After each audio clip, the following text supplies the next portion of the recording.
Alright, hey guys, Shoe Detector here. So in today's video, we're going to be doing some target ID and depth testing with the Headhunter Pirate Pro. So let's get to it. Alright guys, so I have a couple of targets out here that I'm going to be using for today's testing, and I wanted to just show those to y'all. So here I've got a gold ring, and this ring is broken. So when this ring was first found, the signal was not a very good signal, obviously, because the ring is broken. So it kind of bounced around a little bit. Okay, I also have a silver ring out here. So this ring is not broken at all, and it is 925 silver. And then I brought out a modern quarter. This is dated 1994. And I also have a semi-modern penny. This is dated 1968. So these are the four targets that we're going to be using in our testing today. And one of the things that I want to test is what kind of sounds does the detector make. So is it a different sound for different kinds of metal, or is it one tone regardless? Alright guys, so let me show you the settings that I'm going to start off with on the machine. So here you can see all the controls. So for my volume, I'm going to go ahead and crank it up to 10. And we'll go ahead and turn the machine on now. All right, so we're gonna have the volume at 10, and there is no sound coming out of it yet. So right now my sensitivity is set at about 5.5. And I imagine if I increase the sensitivity, that's when I'm gonna start getting the threshold noise. And for disc, I'm gonna keep it in 0 for right now. And then once we do a couple of the tests, then we'll go ahead and start adjusting the discrimination. I might go and grab some super crusty coins, which you guys know I have a lot of because I'm a beach hunter. So I might go get a couple of super crusty coins just to see how those change when I increase the discrimination. All right, so now that my settings are set for the machine, I'm gonna go ahead and lay out my targets on the ground, and we'll go ahead and start doing our testing. Alright guys, so I've laid out my four targets here. I know it's kind of hard to see with the grass. Over here I've got my silver ring, I've got my penny, I've got my gold ring, and then I've got my quarter. So they're all relatively close, but not so close that I can't do the testing individually. Alright guys, so we're going to go ahead and get started with our first target, which is going to be the silver ring right over here.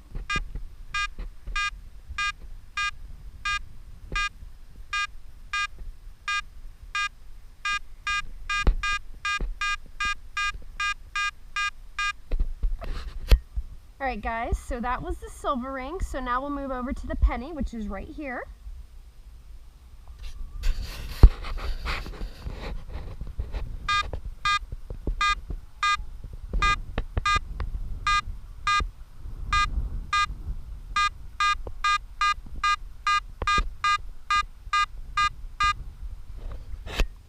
Okay, so now we'll move over to the gold ring, which is right here.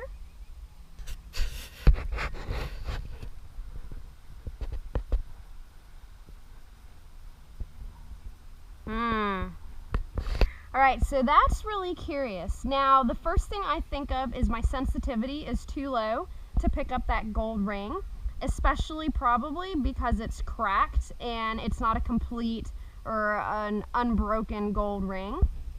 So I did change my sensitivity a tiny bit. I was at 5, now I'm at 6. So that is curious though that it's not picking it up, and again, I'm guessing my sensitivity is too low, and maybe because that ring is cracked.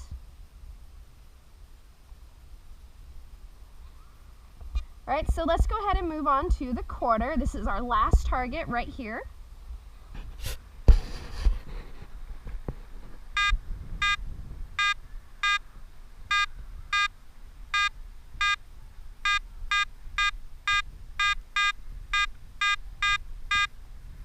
Alright guys, so my opinion so far of doing the 4 different targets is that the machine has the same sound regardless of the different kind of metal. So it is a one-tone machine. Alright, so let's see if we can't adjust our settings so that we can pick up that gold ring. Alright guys, so I just had a thought. Before I changed the settings on the machine, I went and I got another gold ring. So I'm going to try this ring in place of the current broken gold ring and see if the machine will pick this one up maybe because this one is not broken. All right guys, so here are my settings. Before I changed them, I've replaced the 2 gold rings. So now let's give it a try and see if the machine picks it up. So here is the not broken gold ring.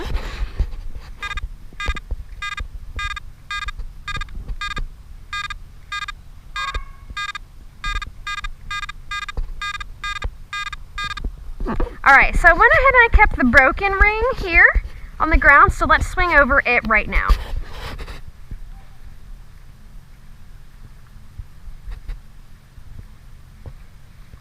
Even getting right up on it, it doesn't go off.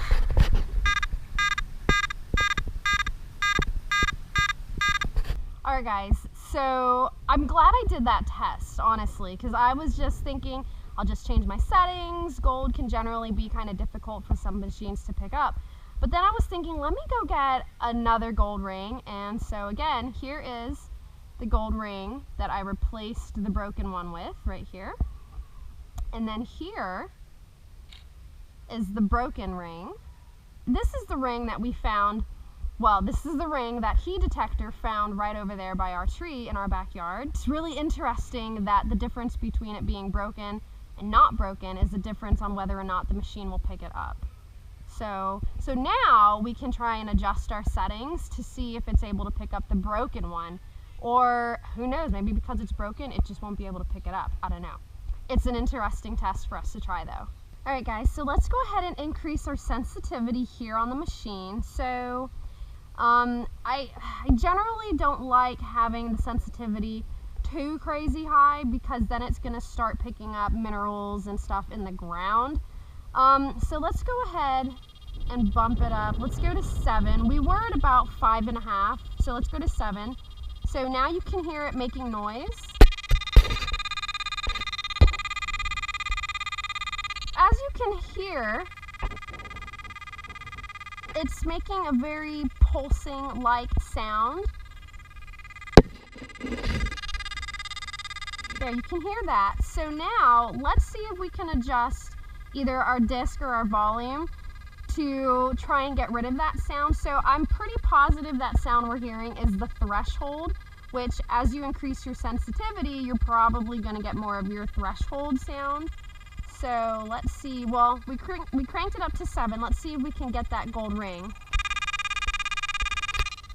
All right, so it's not picking up that ring. Let's go ahead and test over the penny just to see if the machine will pick it up now that we have this continuous pulsing sound.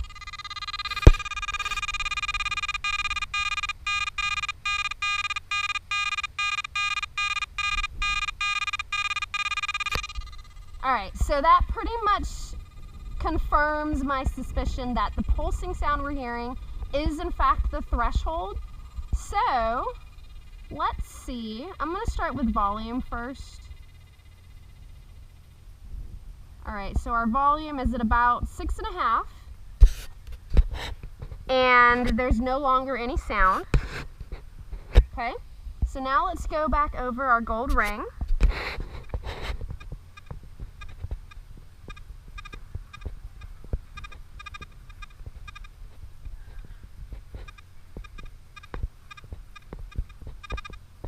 All right, so that's definitely progress.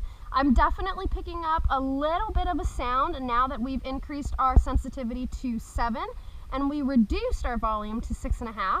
So let's swing over the penny again.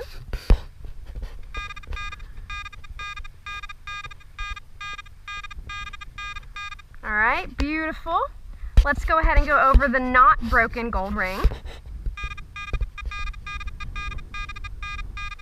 All right, okay. All right, so let's go ahead and increase our sensitivity some more. Let's crank it up to, let's go 8, okay? So we're at 8, we're getting our pulsing threshold sound again. So let's go ahead and swing over our broken ring one more time.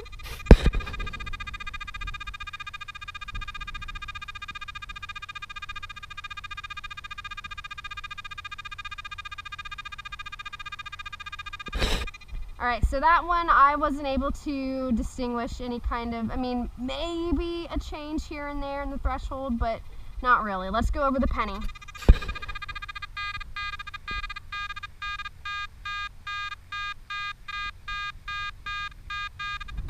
All right, let's go over the unbroken gold ring.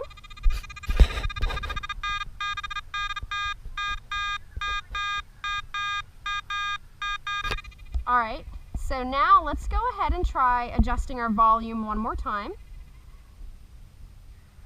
Okay, so we're at 6. I don't hear anything. Well, I hear just a faint pulsing.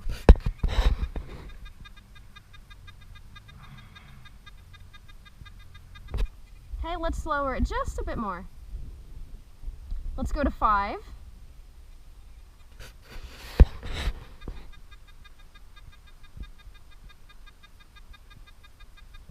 Okay, so there's still a faint pulse. Let's try going over the broken gold ring one more time.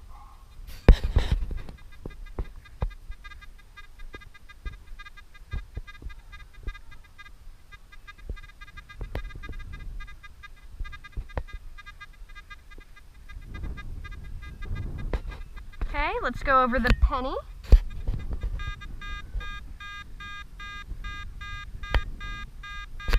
And we'll go over the good gold ring.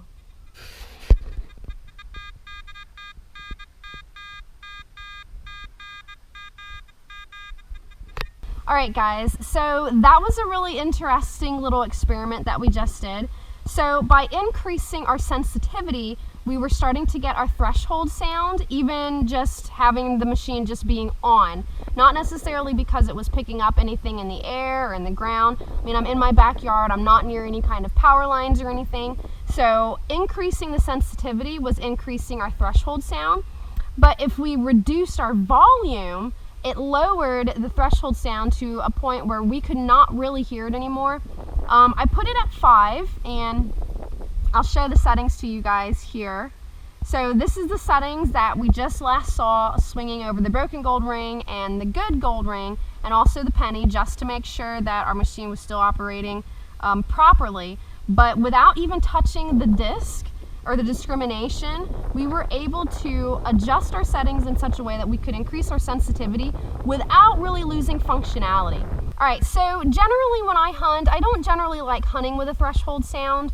I know some people are different, and honestly my mood changes from hunt to hunt, but if you are somebody that does like hunting with a threshold sound, I don't necessarily know that the pulsing threshold sound is something that you would enjoy necessarily. Especially, so I know when the volume is loud or all the way up at 10, it is a little jarring. It's like almost messing with your senses, if I could say. And let me just show you guys what I mean. So I'm going to crank up the volume to 10. I'm going to leave the sensitivity at 8, disc at 0, and let you guys listen to what it sounds like. Now, granted, you're probably not going to hear it in stereo, but I just want you guys to hear it all the way cranked up on 10.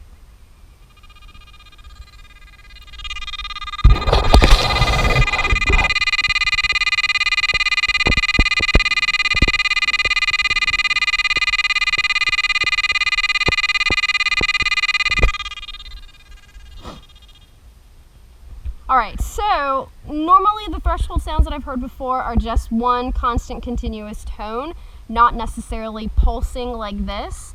But it is a little bit jarring for me to have that pulsing going on, so I think using this just in any kind of hunt, not necessarily even at the beach, but even here in the backyard, I think I'm definitely going to keep my volume low enough so that I can maybe hear the threshold, but not so much that it's kind of disorienting me. All right, so now that we've done our target ID test, let's go ahead and start doing some depth testing. All right, guys, so I've got my testing area set up. So I have a tape measure here at the end of the coil, and it's plastic. There's no metal on the end of it. There's no metal in it. So this will give us a good idea of how deep this machine will be able to go. So I'm going to be using the same targets that I was using for my target ID. So I'll go ahead and show those to you one more time. So here are all of our targets that we're going to be using. Again, this ring here is the broken ring, and you can see that crack right there. All right, so we're going to start off with the quarter, I think. So we'll start off with the quarter. I'm going to hold it so that the face is facing the coil of the machine. So like this, like this. All right, so we'll just start doing our testing.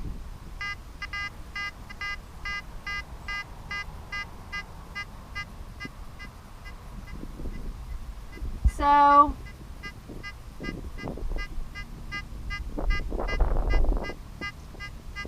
looks like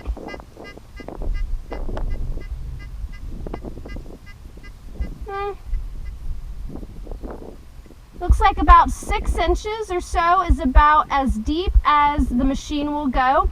Now that's with our current settings, which is sensitivity at 8, discrimination at 0, volume at 6, 6.5 or so. So we can get about 6 inches with a quarter, a modern quarter. All right, let's go ahead and try our penny.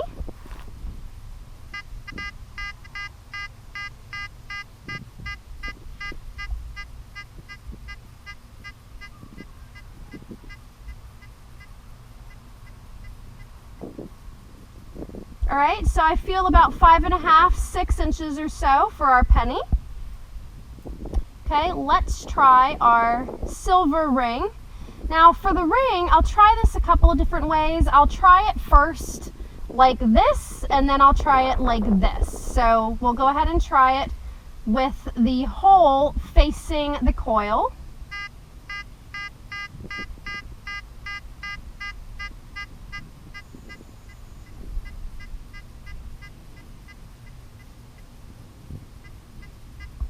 All right, so again, I feel about 5.5, 6 inches, and that's with the hole of the ring facing the coil. So let's go ahead and put the face of the ring facing the coil.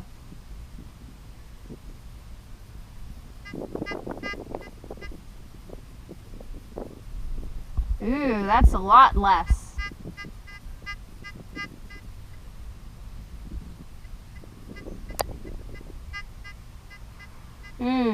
So that seems almost about 2.5 to 3 inches deep. Not very deep when it's facing, when the face is facing the coil versus having the opening facing the coil. That's really interesting. All right, so we'll go ahead and do our unbroken gold ring. Here we go. So we'll do the same that we did with our silver ring. Open hole facing the coil.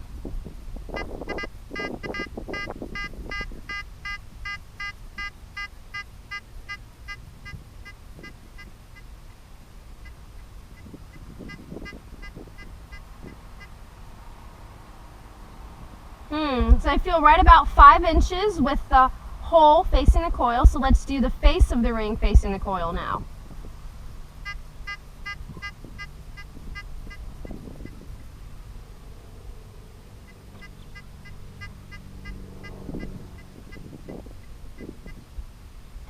I feel like that's about the same as the silver, 2.5 to 3 inches or so with the face facing the coil.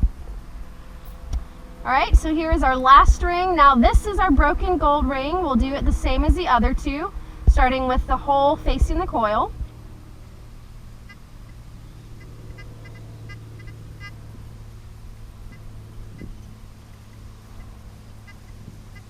All right, so that's pretty shallow. I'd say right about 1 inch or so, not very deep at all.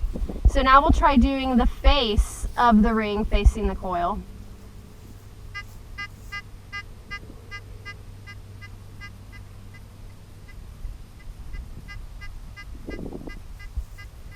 So that's a little bit deeper. I'd say that's about 1.5 to 2 inches deeper.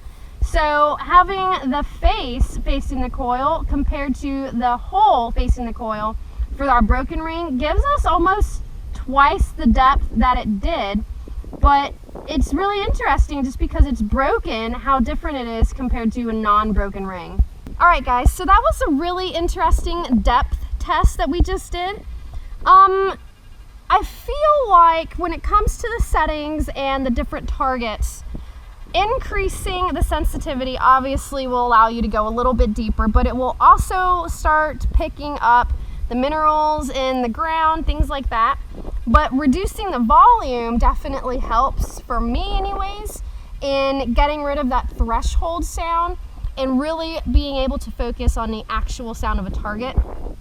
I'm really surprised how that broken gold ring behaves, changing it from having the circle of the ring facing the coil versus the face of the ring facing the coil. So it's really interesting that when let's say, you know, if you're looking at the ground and you're looking down, if the ring is laying on the ground like this, you're gonna pick it up less than you would if the ring was in the ground like this, at least in the little testing that I've done here. The fact that this ring is broken definitely has an impact on whether the machine picks it up, and if it does pick it up, how deep it'll pick it up at. So I know probably a bunch of y'all have found broken pieces of jewelry, and I know I've seen comments and emails from a couple of y'all that say, you know, this target sounded really sketchy and I almost didn't dig it, but I'm glad I did because it was this or it was that. But the fact that it's broken and not a continuous piece of jewelry definitely impacts on how the machine picks it up. Alright guys, so that's pretty much it for today's video. Hopefully you enjoyed it. I had a fun time doing the different testing, and I really enjoyed doing the target ID test. You guys probably know from my previous videos that I like doing a couple of different experimental things when I'm doing some of these testings. Adjusting the volume along with the sensitivity on this particular machine was really interesting to see how it changes the behavior of the machine when it's looking for different targets, especially that broken gold ring. With the settings I had the machine set at when I was doing the depth testing, I was a little disappointed with the depth that the machine was able to pick up the targets. Now again, that is just with the settings that I was using in this particular test, which was discrimination 0, sensitivity, it was varying between 5.5 and 8. 8 was the highest I went, and then also adjusting my volume. But with those changes of the settings, I was still a little disappointed with how deep the machine was able to go. I would have liked to have seen it get closer to around 8 inches, but we seem to be right around 6 is kind of our max depth. Now that's not to say that this machine can't find targets that are deeper than 6 inches. That's just saying at the settings I was using in the testing environment that I was in with the testing targets that I was using, the machine was only getting around 6 inches or so. Now of course there are tons of different settings that I could try out with this machine, but that would make the video go on for days and days, I'm sure. So let me know what you guys thought in the comments down below, and if there's any other kind of tests that you want me to try on this particular machine, let me know. If you liked what you saw in today's video, make sure to hit it with a big thumbs up. If you're not a subscriber to my YouTube channel yet, please make sure you do so by hitting the subscribe button. If you have any questions or comments, make sure to leave them in the comment section below. Again, a big shout out to Ron over at the Gold Digger Metal Detectors for letting me test out the Pirate Pro. Thank you for watching, and until next time, I will see you guys later.